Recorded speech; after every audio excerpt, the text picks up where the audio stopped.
Good morning, children, and welcome back. This is Suman Bhatia, your SS teacher, and now we are continuing with chapter number 4 Understanding Laws, part 3. So, students, in part 2, we saw how news reporting, how newspapers, how radio, local meetings, and the voice of the people help in framing, amending, and rectifying the laws.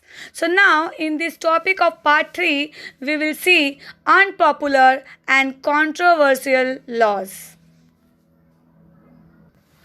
So student, in 7th standard in our book we studied about the story of Rosa Parks, the African American woman who was traveling, and we saw that when she was traveling she refused to give her seat on a bus to a white man on 1st of December 1955.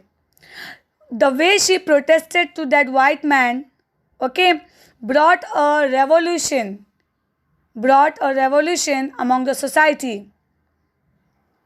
She was protesting the law on the segregation, on the differences that the society made, dividing the public places or public transport or public schools, public places that should be open to all, limited only to white people. She protested against this. Her refusal was a key event, a very special moment that marked the start of civil rights movement in America, which led to the Civil Rights Act in 1964. And according to this act of Civil Rights Act of 1964, the Civil Rights Act prohibited discrimination on the basis of race, religion, or national origin in USA. Before this act, the American people didn't treat these African American people equally. They were not provided equal status in the society. They were not given equal educational rights. So after this civil rights movement in the year 1964, everybody was given equality and nobody was discriminated on the basis of race, religion, or national origin in USA. So this was a struggle started by Rosa Parks for equality in America. So here history provides us with several examples of people and communities who have struggled to end injustice and to give justice to the people. We also know the story of Mahatma Gandhi, who fought for the rights of the people in Africa. So there are many such examples in our history books that we can see and we can study and find that if you raise your voice against injustice, you can get justice. So our parliament passes many laws, and people have to follow that law. But sometimes the laws passed by our parliament is not accepted by the society. Sometimes the law passed can be constitutionally correct and legal, but it is not so much helpful to the people. For example, there is a law made in our constitution, in our parliament, that public places on the roadside, it should be open for the people to walk freely. There should be no street vendors or no hawkers or no thelawalas there walking there. So in this way this law is there, but this is legal one. This government has did it only for the benefit of the people, so that the traffic problems and people walking of the people can be done easily. But the people have not accepted this law wholeheartedly. So when people feel the intention behind the law is unfair and harmful to the people can criticize the law. They can hold public meetings. They can write about that problem in newspapers. They can report on TV news channels and various other places. They can express their views, they can share their ideas with the government. In democratic country like India, citizens are free to express their unwillingness to accept any repressive law. Now, what is repressive law? What is the meaning of repressive law? Repressive laws means people are against that law and they don't want to accept that law, and they don't want that law to be framed. They want to don't want their fundamental rights to be disturbed by that law. So such laws which people think are violating their fundamental rights, then such laws are called as repressive laws. Now, when a large number of people begin to feel this, that this law is wrong one and it has been passed, and it should be rectified, then the pressure is created on the parliament. The pressure is created on the parliament to make changes in such laws. For example, when you walk on the roads near the market side, you can see open space. There, hawkers and street vendors, they stand and sell their items, commodities, food items, vegetables, or various household necessities. So, according to the government, this is illegal.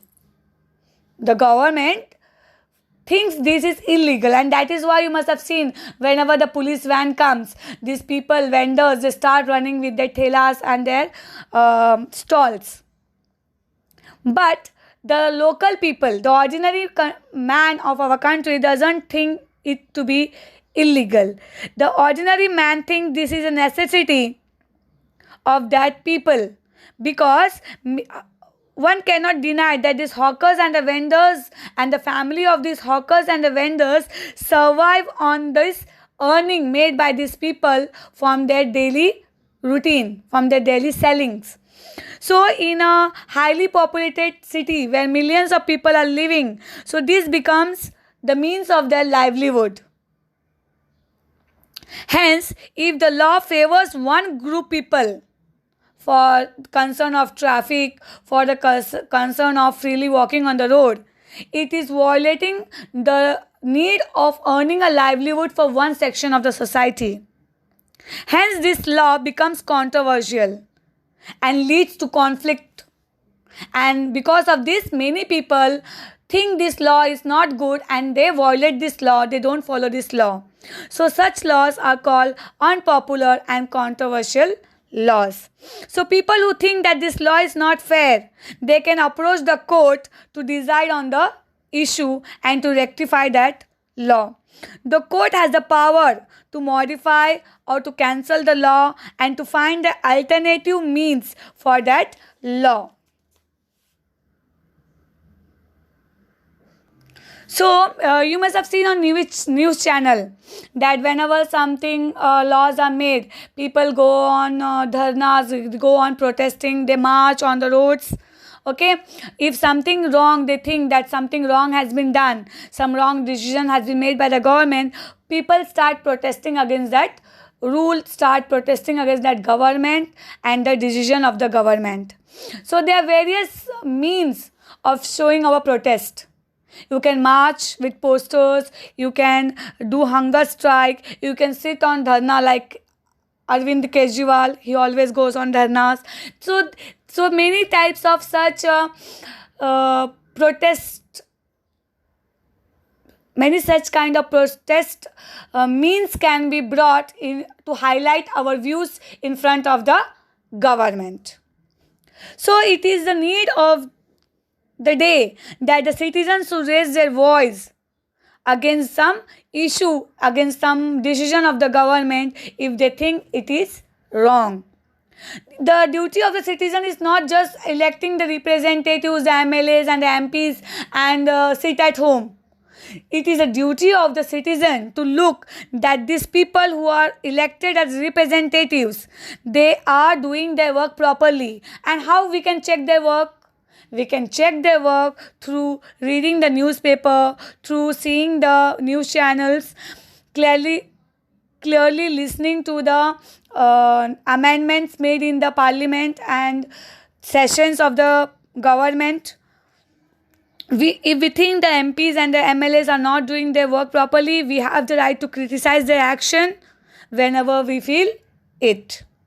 Thus, we should bear in our mind that to some extent involvement and procession and dharnas of the people is one way of rectifying the government.